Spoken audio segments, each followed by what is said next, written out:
Hello everyone, আসসালামু আলাইকুম। কেমন আছেন সবাই? আমার today is a good day YouTube চ্যানেলের নতুন একটি ব্লগে আপনাদের সবাইকে স্বাগতম। আজকে সকাল সকাল ঘুম থেকে উঠেছি, উঠেই ফ্রেশ হয়ে এক কাপ চা খাবো, তার জন্য আর কি চুলায় চা বসিয়ে দিয়েছি। আমি সকালের চাটা এখানে দাঁড়িয়েই খাই, আমার এটা খুব ভালো লাগে। আর গাছগুলোর সাথে একটু দেখা সাক্ষাৎ করি আর কি, এটাও আমার খুব ভালো লাগে। তো যদি কোনো গাছে পানি দেওয়ার প্রয়োজন হয়, তারপর চা খেয়ে আমি আর কি গাছগুলোতে পানি টানি দেই। এই তো এইভাবেই আমি সকালটাকে শুরু করে থাকি। এখন যেহেতু বর্ষাকাল, এই বৃষ্টি এই রোদ, তার জন্য আমি সকাল সকাল চেষ্টা করি কাপড়গুলোকে ধুয়ে ফেলার। আমার মেয়ে অনেক বেশি কাপড় চোপড় নোংরা করে, তার জন্য আমাকে দেখা যায় যে দিনে 3বারও ওয়াশিং মেশিনটাকে ইউজ করতে হয়।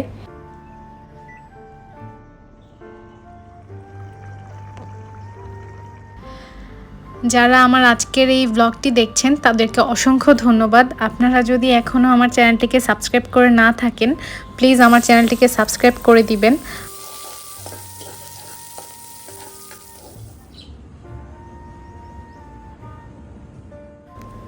আম্মু মাংসটাকে একবারে মেখে চুলায় বসিয়ে দিচ্ছে, আর অন্যদিকে মাছ রান্নার জন্য প্রিপারেশান নিচ্ছিল। তো আজকে রান্না করব এই সি চাপিলা মাছটা। আমাদের বাসায় এটা আজকে প্রথমেই রান্না হচ্ছে। দেশ জুড়ে এখন একটা আতঙ্ক চলছে, সেটা হচ্ছে সাপ আতঙ্ক। তো আমি যখন এই নিউজগুলো দেখি, আমি নিজেও এত বেশি আতঙ্কিত যে আমার বাসার মধ্যেই পা ফেলতে ভয় লাগছে, ওয়াশরুমে গেলে ভয় লাগছে, রান্নাঘরে গেলে ভয় লাগছে, বারান্দায় গেলে ভয় লাগছে। আপনারাও কি এরকম ভয় পাচ্ছেন কি না আমাকে একটু কমেন্ট করে জানাবেন, নাকি শুধু আমারই এরকম অবস্থা হয়ে গেছে খবরগুলো দেখতে দেখতে। আম্মু এখানে চাপিলা মাছের দো পেঁয়াজা করছে। তো এই মাছটা হচ্ছে একটা সামুদ্রিক মাছ, আর আমার সামুদ্রিক মাছ খেতে খুবই ভালো লাগে। আপনারা কারা কারা সামুদ্রিক মাছ খেতে পছন্দ করেন আমাকে চাইলে জানাতে পারেন। আমি আজকে প্রথমবারের মতো এই মাছটা খেলেও আপনারা অনেকেই হয়তো এই মাছটা আগে খেয়েছেন। মাছটা খেতে সত্যি অসাধারণ, খুবই সুস্বাদু একটা মাছ, অনেকটা হচ্ছে ইলিশ মাছের ফ্লেভার আসে। রান্নাবান্নার কাজ সেরে আমি আর সাফিয়া বাহিরে এসেছি, ওকে একটু দোলনায় দোল খাওয়াচ্ছি। আর ওর দোলনায় দোল খেতে তো খুবই ভালো লাগে। আমার বাচ্চা তো একদমই খেতে চায় না, তো ডাক্তার বলেছেন যে ভিটামিন ডি এর ঘাটতি থাকলে আর কি বাচ্চারা খাবার খেতে চায় না। তার জন্য ওকে নিয়ে একটু রোদের মধ্যেও এসেছি, যেন ওর শরীরে ভিটামিন ডি এর ঘাটতিটা একটু পূরণ হয়। দুপুরে খাওয়া দাওয়া শেষ করে মেয়েকে ঘুম পাড়িয়ে আমি একটু বাজার করতে এসেছি। এই সুপার শপে আসলে অর্ধেক সময় আমার চলে যায় যে বিভিন্ন জিনিসপত্র দেখতে দেখতেই। যে দেখেন এখানে আর্টিফিশিয়াল ফ্লাওয়ারগুলো কি সুন্দর, একটা থেকে একটা সুন্দর। মানে কেউ যদি ভাবে যে সে এখান থেকে কিছু কিনবে, সে আসলে কনফিউজড হয়ে যাবে যে কোনটা রেখে কোনটা কিনবে। আর এখানে অনেক রকমের ফুলদানি ছিল, তারপর হচ্ছে শোপিস ছিল, যেগুলো দেখতে অসম্ভব সুন্দর এবং খুবই ইউনিক। টার্কিশ স্টাইলের যে বাটিটা, এটা দেখছিলাম এবং এটার প্রাইস ছিল 2100 টাকা। যদিও দামটা একটু বেশি শোনাচ্ছে, কিন্তু বাটিটার তুলনায় কিন্তু দামটা ঠিকই আছে। বাটিটা খুব সুন্দর আর খুব ভারী।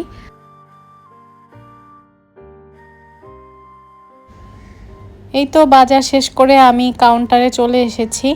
আর হচ্ছে দেখতে পাচ্ছিলাম যে বাহিরে প্রচণ্ড বৃষ্টি হচ্ছে। বৃষ্টি দেখলেই আমার ছোটোবেলার কথা মনে পড়ে যায়। ছোটোবেলার বৃষ্টিগুলো আসলে খুব মিস করি আর কি। অনেক সময় স্কুল থেকে আসার সময় বৃষ্টিতে ভিজতাম, কিংবা ছাদে গিয়ে বৃষ্টিতে ভিজতাম, যেগুলো এখন আর করা হয় না। রান্নাঘরের চুলার নিচের এই জায়গাটা তো দেখতেই পাচ্ছেন, দেখতে একদমই ভালো লাগছে না। তো আমি ভাবছি যে এই জায়গাটার একটা মেকওভার করা হোক।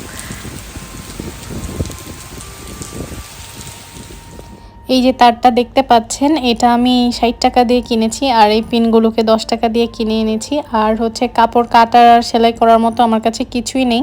তো আমি রান্নাঘরের কেচিটা দিয়ে কাপড়টাকে কেটেছি, আর হচ্ছে বাসায় একটু সুই সুতা ছিল, ওইটা দিয়ে আর কি নিজের হাতে সেলাই করেছি।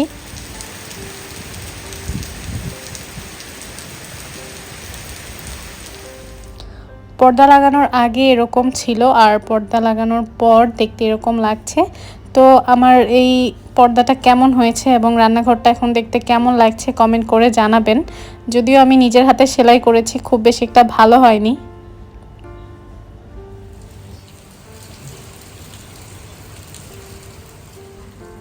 আমাদের মেয়েদের সারা জীবনটাই চলে যায় যে সংসারকে সুন্দর করে সাজাতে গুছাতে।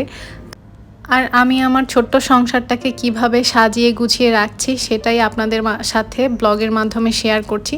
আপনাদের যাদের আমার আজকের এই ভিডিওটি ভালো লাগবে প্লিজ আমার চ্যানেলটিকে সাবস্ক্রাইব করবেন। আর যারা ইতিমধ্যে সাবস্ক্রাইব করে দিয়েছেন তাদেরকে অসংখ্য ধন্যবাদ।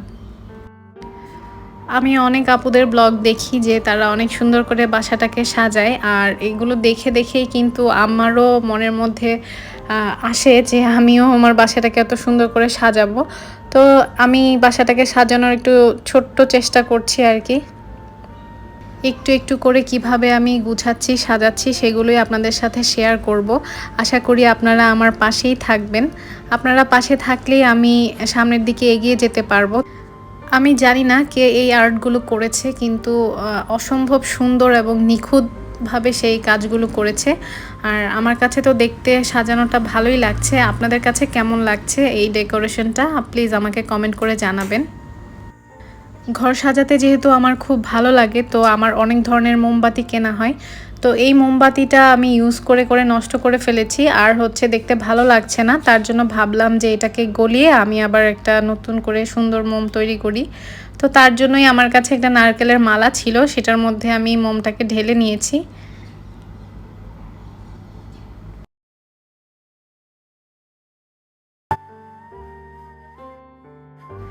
কাজ করতে করতে সন্ধ্যা হয়ে গিয়েছে, তো ভাবলাম এখন একটু নাস্তা করা যাক।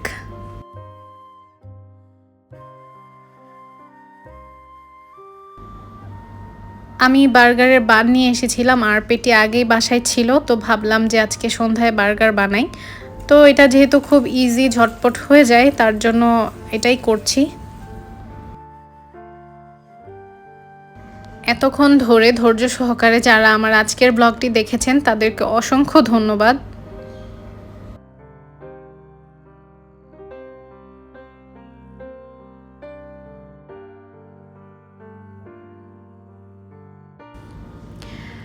অনেক রাত হয়ে গিয়েছে, তো আমি ভাবলাম যে আজকে পরোটা খাই। আর পরোটা দিয়ে আমি কি খাচ্ছি জানেন? পরোটা দিয়ে আজকে আমি আম খাচ্ছি। আর আপনারা চাইলে একবার ট্রাই করে দেখতে পারেন, পরোটা দিয়ে পাকা আম খেতে কিন্তু খুব মজা। আমি জানি না এর আগে আপনারা কখনো খেয়েছেন কিনা, নাকি এই উদ্ভট উদ্ভট খাবারগুলো শুধু আমিই খেয়ে থাকি। আজকে এই পর্যন্তই, আগামী ব্লগে আবার দেখা হবে। সে পর্যন্ত সবাই ভালো থাকবেন। আল্লাহ হাফেজ।